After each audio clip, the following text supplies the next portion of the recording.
বিমানবন্দর কাস্টমসের প্রিভেন্টিভ টিমের উপকমিশনার ইফতেখার আলম ভূঁইয়া বাংলা ট্রিবিউনকে বলেন, মোবাইল একটি শুল্কায়ন পণ্য।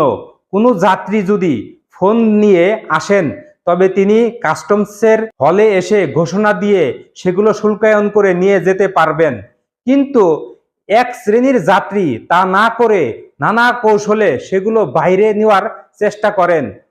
আমরা যখন যাত্রীর লাগেজ সার্চ করি, স্ক্যানিং মেশিনে সেগুলো শনাক্ত হয়, পরে শুল্কায়ন শেষ এবং মোবাইল ফেরত দেওয়া হয়।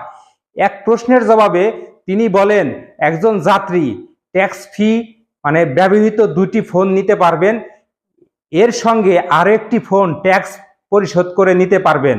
অর্থাৎ একজন যাত্রী 3টি মোবাইল নিয়ে যেতে পারবেন, তার মধ্যে একটি ট্যাক্সযোগ্য, যেটি নতুন সেটি ট্যাক্সযোগ্য। কিন্তু প্রায়ই দেখা